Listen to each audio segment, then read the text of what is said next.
Working in teams has both advantages and disadvantages. One advantage kind of makes sense. More information and knowledge can be gained by pulling our group together. The experiences that each person has, each individual brings different viewpoints. You've probably heard the old saying, 4 or 5 brains are better than one. Well, that's how it is with groups. So there's more information and there's also more accountability. Most people want to avoid letting others down, and participating in teams creates and builds a sense of accountability to others. You don't want to be the person that doesn't have a good work ethic or the person that isn't really bringing anything to the team. So there are a little bit of accountability. And there's also a broader range of viewpoints that is brought into the group. Diverse teams in particular can bring a variety of perspectives that improve the decision making. It also brings a sense of community in both good times and bad. Being on a team helps individuals share in the celebration and successes, and also provides emotional support during challenging periods. And of course, there are some disadvantages. One is groupthink. Groupthink occurs wherein peer pressure causes individual team members to withhold contrary opinions and just go along with the team. These consequences can range from bland or unimaginative work to outright disasters. And a good example of this is the Space Shuttle Challenger disaster that happened in the 1980s. There was a subcontractor who helped build O-rings, and the subcontractor really needed this job with NASA. One of the engineers said, well, these O-rings work unless it's below freezing.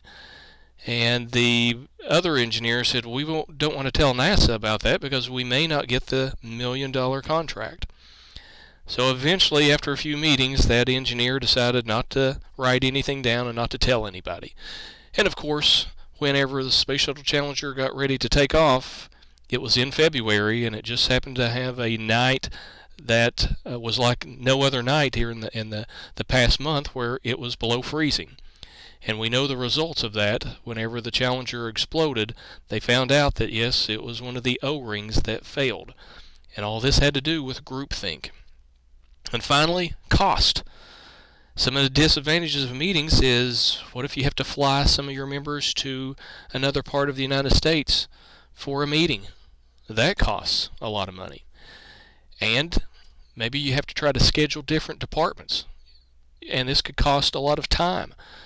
Trying to have 5 or 6 different departments to have their members to have a meeting either before work or during a lunch break, or if they meet during work, well, now they have to have the meeting rather than work on the job. Even though there are many disadvantages, there are still many more advantages to having meetings. And with the hierarchy being flattened in business nowadays, there's a lot more meetings going on. Some companies meet in the mornings. Some meet once a week. Some meet once a month. Either way, it seems like meetings are here to stay, and meetings are even going to be growing in the future. That's why it's important for us to learn how to properly do meetings. Have you ever been in conflict? I'm sure most of us have. Conflict can be both good and bad. Believe it or not, conflict can be good. We call this constructive conflict. And there is a difference between constructive and destructive conflict. Constructive conflict, this is conflict where maybe a team member has a disagreement with you. And there are advantages of conflict in meetings. And some of the advantages are conflict gives different points of view, and it helps to alleviate groupthink. If everybody in the group always thinks the same way, then are we really ever going to be able to think outside the box? And sometimes conflict allows us to increase our creativity. Now, of course, there is disadvantages of conflict, and that's probably what most of us are thinking about. That's called destructive conflict. And destructive conflict, that's usually where somebody maybe has a hidden agenda in the group and they want to tear someone else down. Sometimes people with this type of attitude will attack the person, not necessarily the idea, but maybe just the person. Depending on how we handle conflict also depends on our self-esteem. Many people with low self-esteem usually don't handle conflict that well. They take criticism to heart. They become defensive. But people with a high level or a mid to normal level of self-esteem understands that conflict can be good for the team, and even criticism can be used to upbuild the person. That's why, as a team member, if there is an idea that you don't like and you want to offer some type of feedback, and the feedback might be in some type of criticism, you need to do it constructively. How can you help build up that person? How can you make the idea better? Besides, don't just say, oh, that's a stupid idea. Say something as, well, maybe we can work further. I like the way you're going with this, but what can we do to improve the idea? In the world of business, we're starting to see more people collaborating in groups on certain projects. And when a team collaborates on reports or websites or presentations and other communication projects, the collective energy and expertise of the various members can produce results that transcend what each individual could do alone. However, collaborating on team messages requires special effort and planning of reports. There's certain things that we need to do, as members of a team or leaders of a team. We need to make sure that we select our team members carefully. Whenever possible, choose a combination of people who together have the experience, information, and talent needed for each project. Don't choose people just because you like them. Look at their experiences that they bring. And we need to agree on project goals before they start. Starting without a clear idea of what the team hopes to accomplish inevitably leads to frustration and wasted time. And we can use technology. Technology now is better than ever when it comes to team collaborating. We have Google Docs and Microsoft Word. We have GoToMeetings, and these are all free. Dropbox paper. These allow us to type a project and have someone else help us, have someone else add their input. Because you see, these technologies will let people communicate, share files, review previous message threads, work on documents simultaneously, and connect us using social networking tools. These systems help companies capture and share knowledge from multiple experts, bringing greater insights to tough challenges that lie ahead for businesses in a busy environment as we are experiencing today. If you look on the left-hand side of this chart, you notice that we have a sender and on the right side a receiver. The sender is the communicator, the person that is encoding the message. Encoding is whenever we've got a image in our mind and we have to verbalize that image. That image, that word, that sentence, that idea goes through a channel. This channel could be face-to-face. It could be a text message. It could be an email. It could be a meeting with a group of people, 15, 20 people. And it goes to the receiver. This receiver is the hearer, the listener.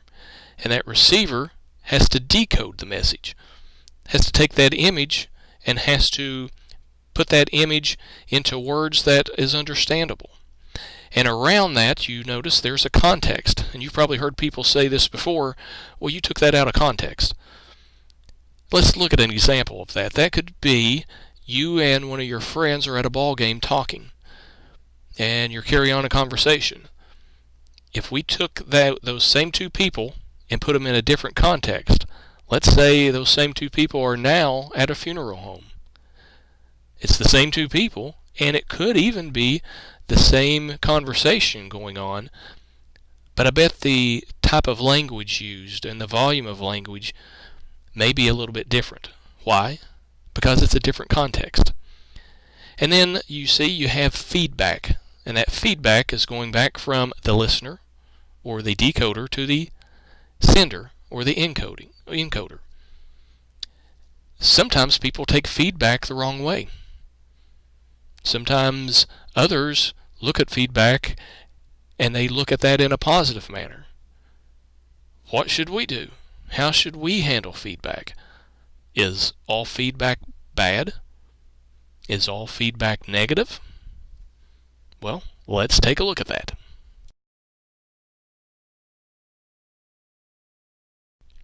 Constructive feedback, sometimes called constructive criticism, focuses on the process and outcomes of communication, not on the people involved.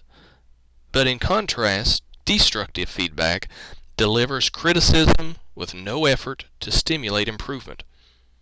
For example, this proposal is a confusing mess, and you failed to convince me of anything. Now that's destructive feedback. Your goal is to be more constructive.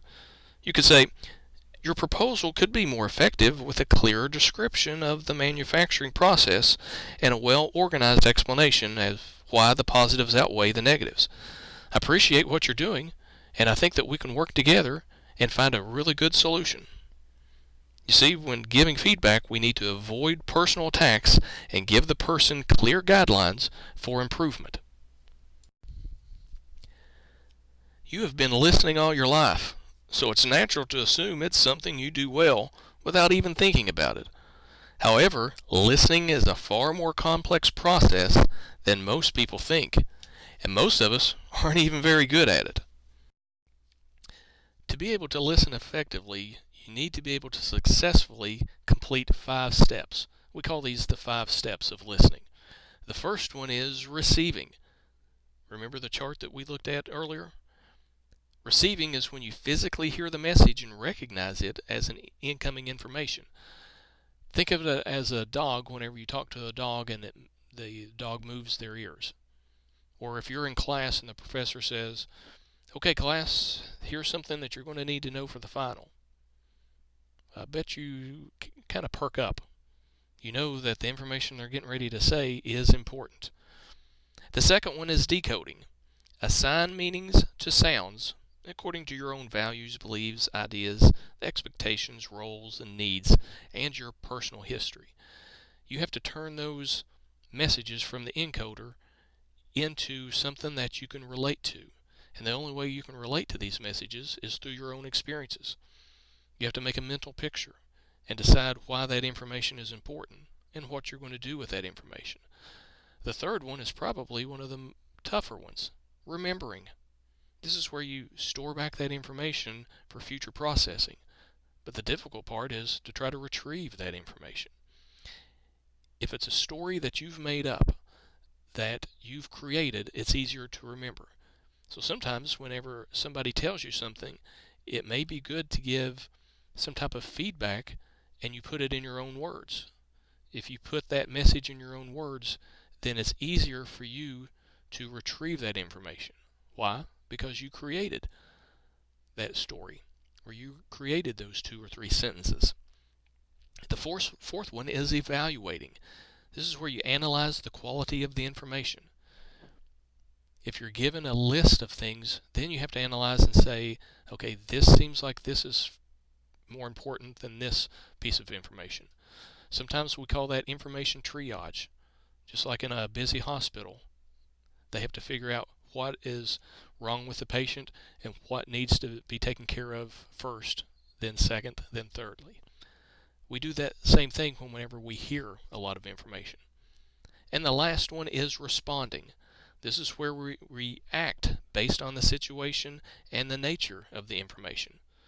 What are we going to do? And something that we have to think about with these steps, if any of these steps break down, the listener process becomes less effective and even fails entirely. As both a sender and receiver, you can reduce the failure rate by recognizing and overcoming a variety of physical and mental barriers to effective listening. One of the local McDonald's owners was telling me that on the average around the United States that a McDonald's store can lose up to $1,500 a month on missed orders. And this is because of bad listening. Now, what if you are the owner of 5 or 6 McDonald's in an area somewhere in the United States? How much money does that build up at the end of the year? So not only is bad listening effective to a group, bad listening can be effective to the bottom line of a financial statement. Did you know that 93% of our communication is nonverbal? That means that leaves only 7% of communication as verbal communication. All through high school, how many times have you taken classes where you had to give speeches? Or you've taken writing classes to learn how to write properly? But most of our communication is nonverbal. And nonverbal communication can be sent both intentionally and unintentionally.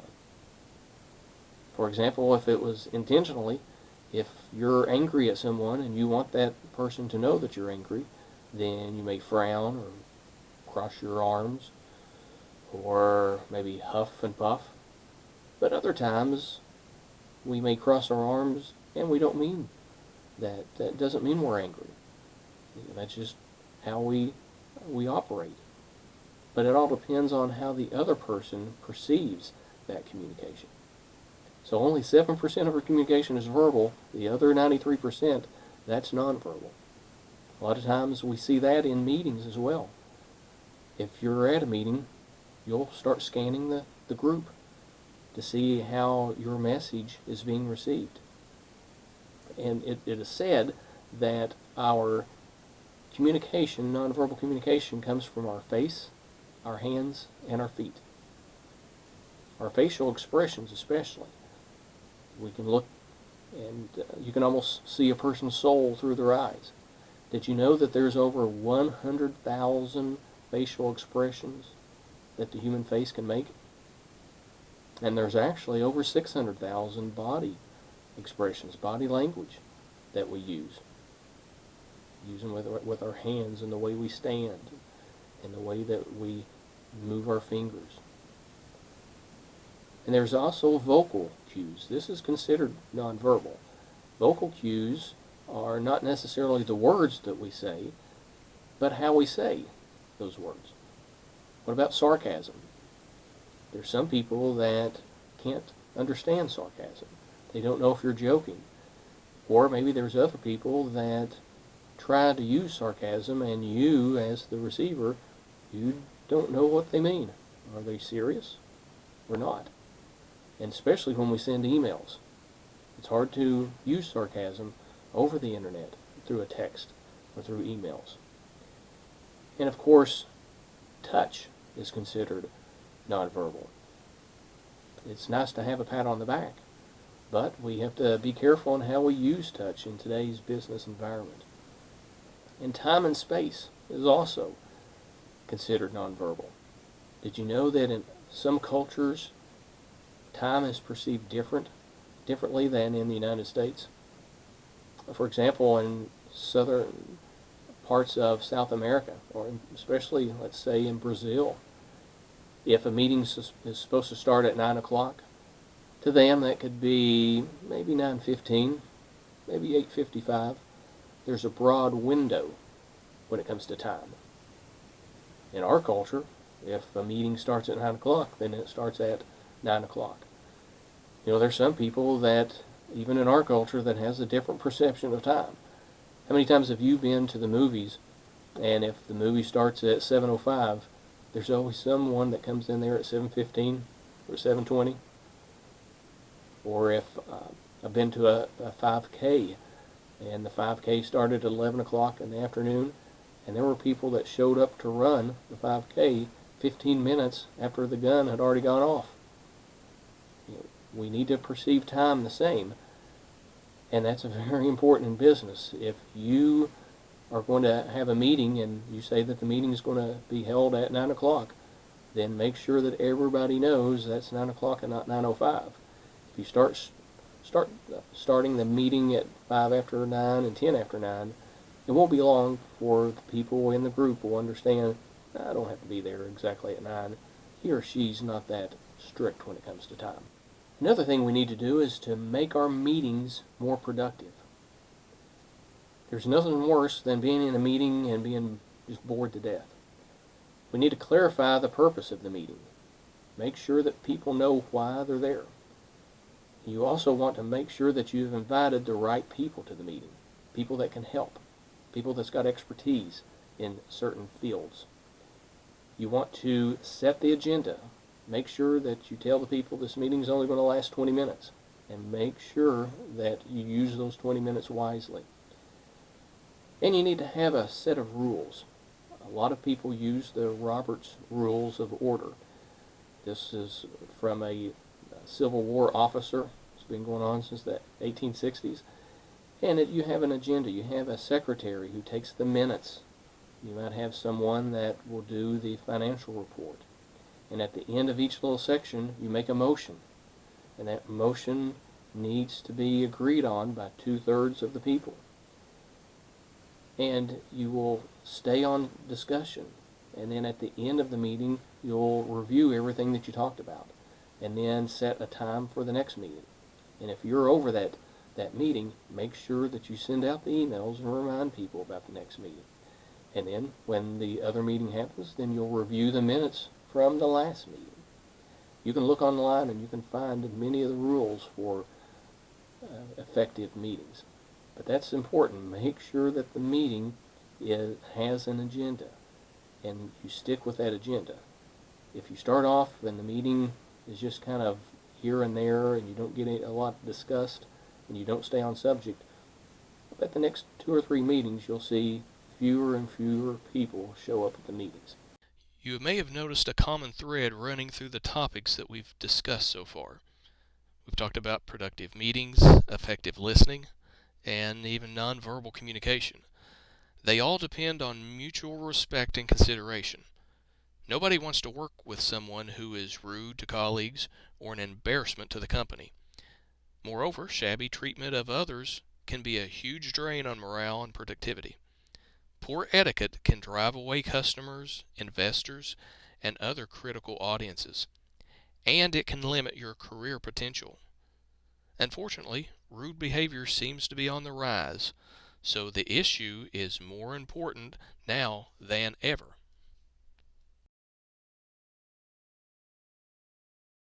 There are a few tips that we need to look at to make a more pleasant and productive workplace. One thing is, don't interrupt people in conversations or in meetings. Watch your language. You might be comfortable with profanity in casual conversations, but it has no place in a workplace environment. And you also need to dress appropriately for the situation.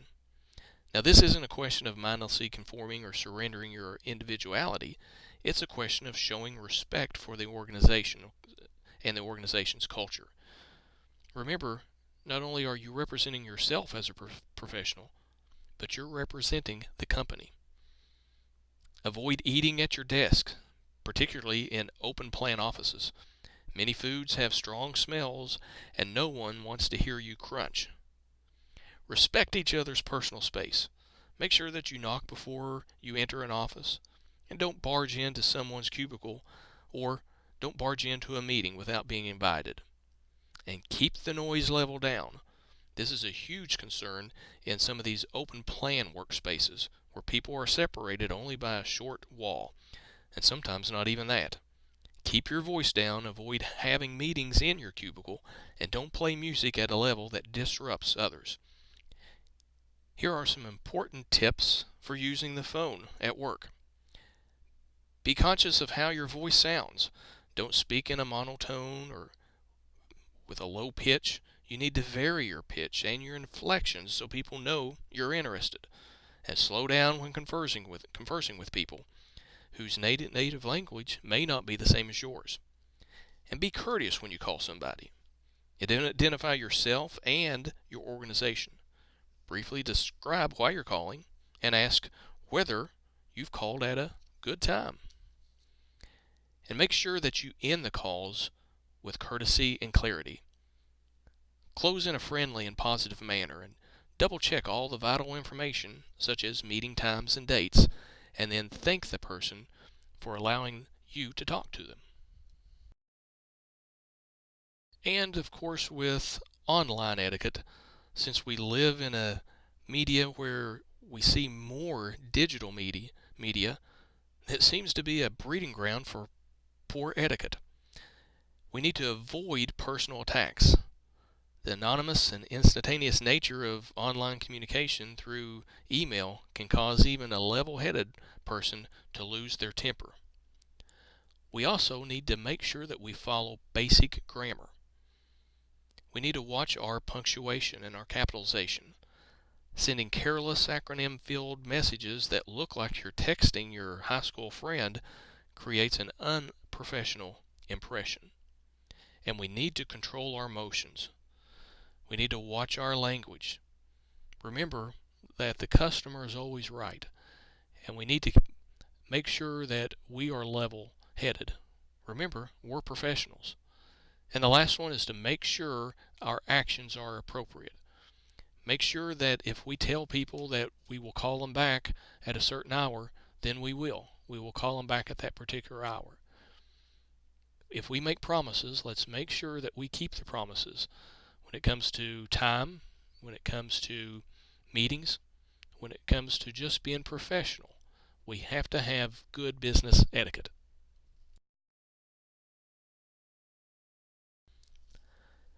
Your ability to communicate is a power career sifter. Strong communication skills will make you marketable even in tough economic climates. When jobs are few and competition is fierce, superior communication skills will give you an edge over other job applicants. Recruiters rank communication high on their wish list. In a Fortune 500 poll of 1,000 executives, they cited writing, critical thinking, and problem-solving skills along with self-motivation and team skills as their top choices in new hirees. Effective writing skills and being able to communicate in meetings can be a stepping stone to great job opportunities. Poorly developed writing skills and communication skills, on the other hand, will derail a career.